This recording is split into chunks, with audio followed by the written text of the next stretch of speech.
Welcome to First But Last, brought to you by the Wyoming Humanities. I am your host, Emmy DeGrappa.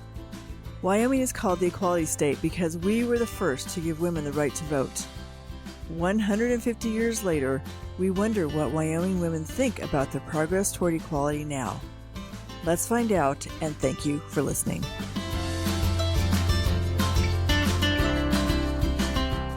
Today, we are talking to Sarah Jo Sinclair.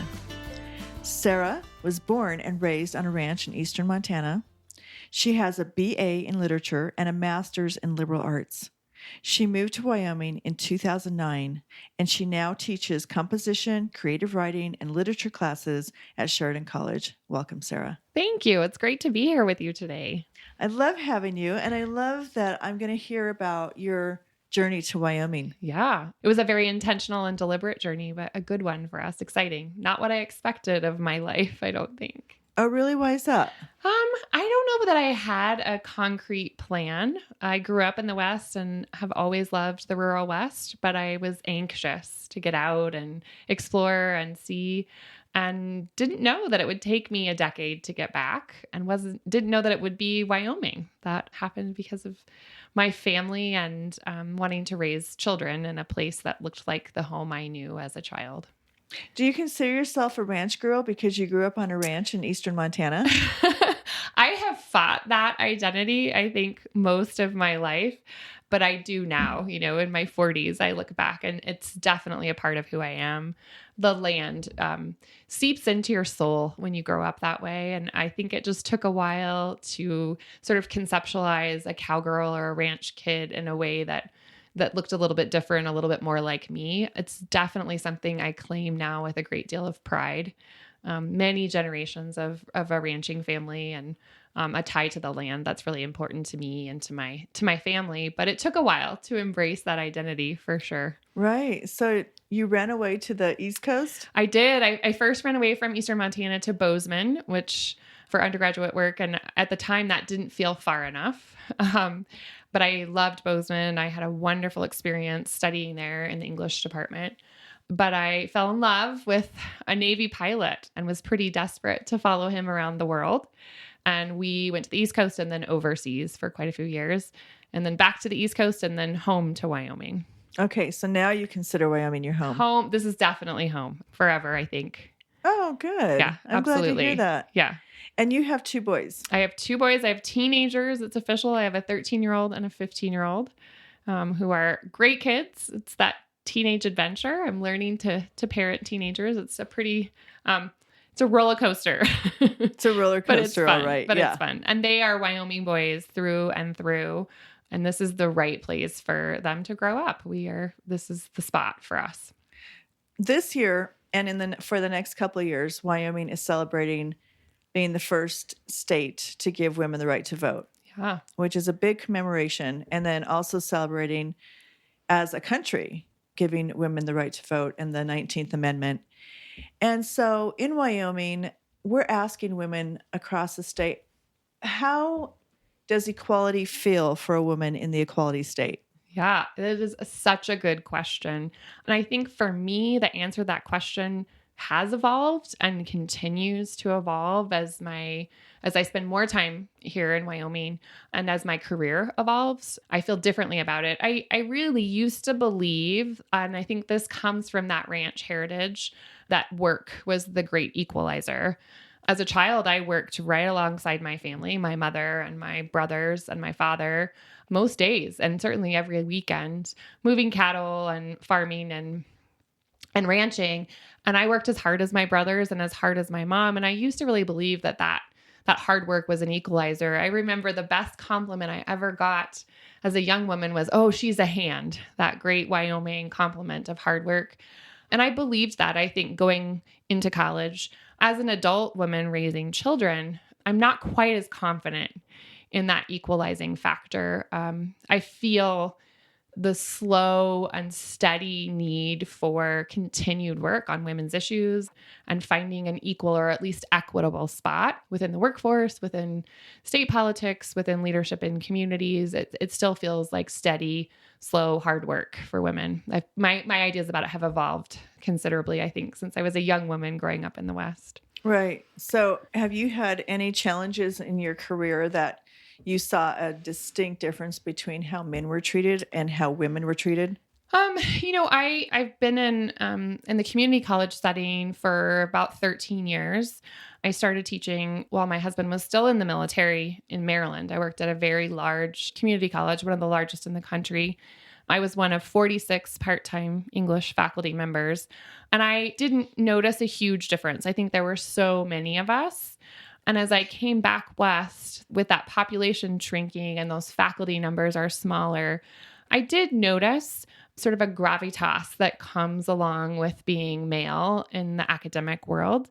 I'm young and I started teaching very young. And I think there is a certain expectation for young women to speak in a certain way and carry themselves in a certain way. And I feel like there's a little more to prove as an academic, as a scholar. For women, it's that gravitas isn't quite there. It's absolutely possible. And in my field, there are lots of women making those commitments and striving to do better. But I do feel like there's just that sense of working that little bit extra to be taken seriously. How about with the hashtag Me Too movement? And you're in a time where that probably was a big deal for you. Yeah, absolutely. Absolutely. I would say I see the hashtag Me Too movement as an incredible opportunity for conversation.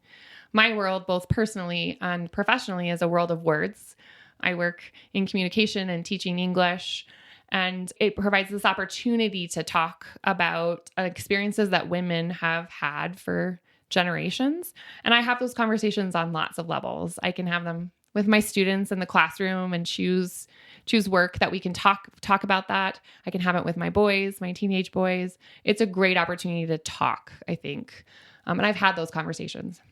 That's excellent. So it kind of opened up a door for a conversation that needed to happen, but it was the catalyst for that conversation. Absolutely. One of the amazing benefits that we have at Sheridan College is we get to have meals together. We have a great cafeteria space, and faculty and staff have meals purchased for us as a benefit, and we eat together. And I've had conversations with all walks of folks on our campus. Small conversations like, well, what does this mean? And big conversations where we disagree. But even in those settings where we're just breaking bread together and sharing a meal, it's been a great opportunity. Well, when you're talking about just sitting down and having a meal and having the ability to have a conversation, like what a privilege to be in a small community college, to be able to touch people in that really close environment like that. I think you hit the nail on the head. We are a small college and we work closely with faculty, staff, students, and we have those chances to sit down and have those conversations. And it really hinges on that ability to build close relationships because of time spent together and to have those tough conversations. I think the classroom is a really good place to practice that. So I have a lot of time. I've had a lot of time over the last decade to practice having those difficult conversations. Literature provides such an easy way to open those doors. This semester, I taught a short story and novel class to mostly freshmen, a few sophomores. And I had planned to teach Sherman Alexi's book, Flight, which is one of my favorite books. And I really struggled with that choice, as Alexi has been really wrapped up in the Me Too movement. And I waffled and went back and forth, and I chose to teach the book. And I teach a lot of lit in that short class, 15 weeks, and we read a lot.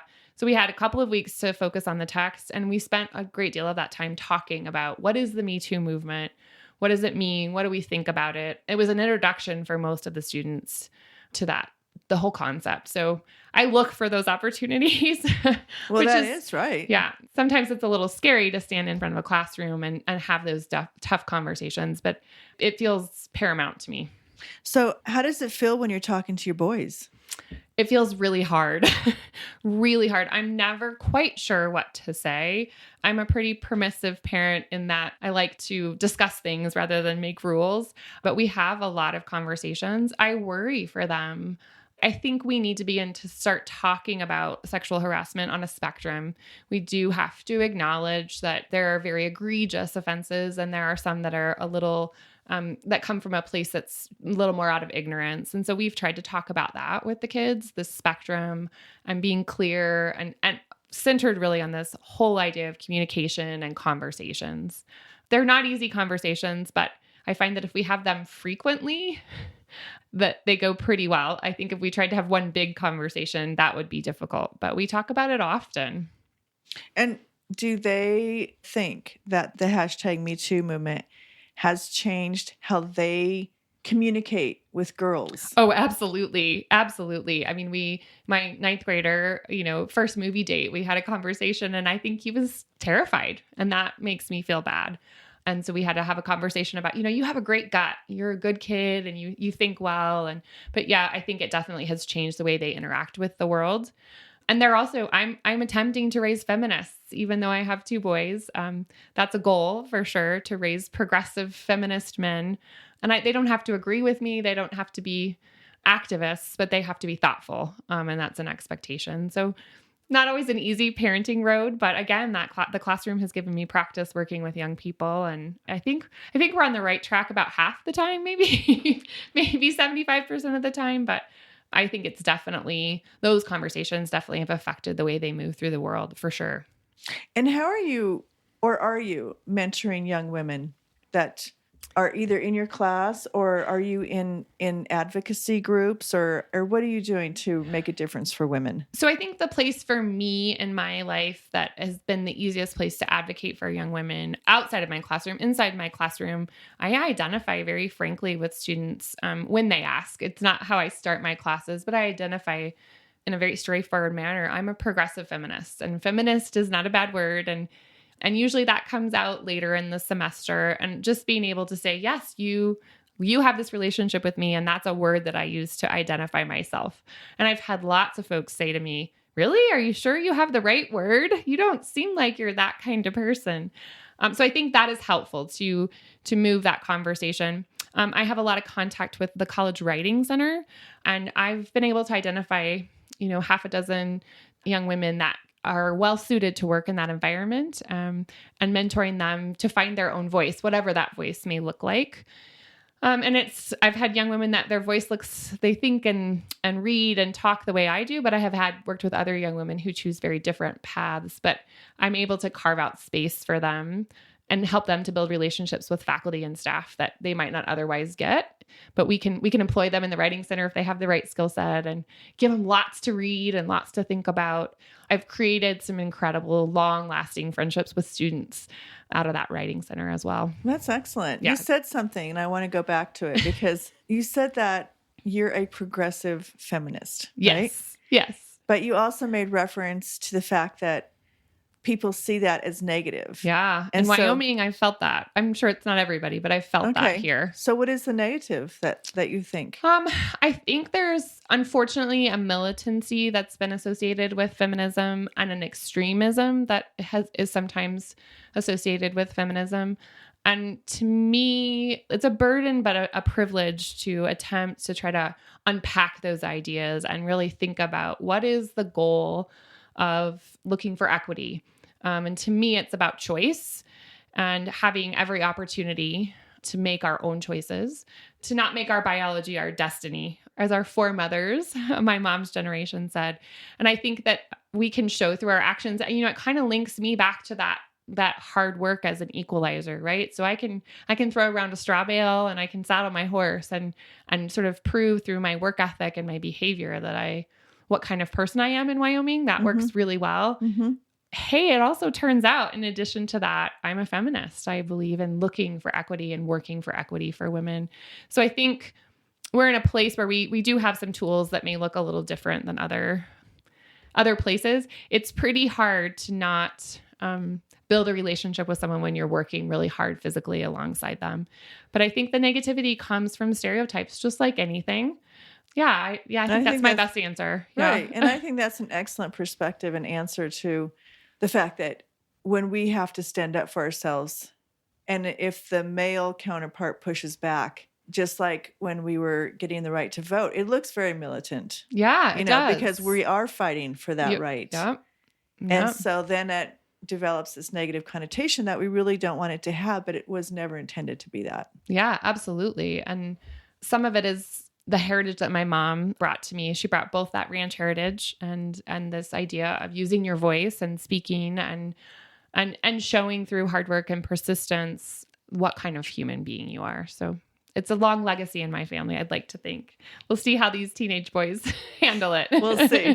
Thank you so much for talking to me, Sarah. Yes, it's been so fun. Thank you. Absolutely. Thank you for listening to First But Last, brought to you by the Wyoming Humanities. Please join us again next week as we continue our conversations with women from around the state. You can also find us at thinkwy.org, where we continue the conversation on our blog about the history, journey, and the challenges of Wyoming's intrepid women living in the equality state.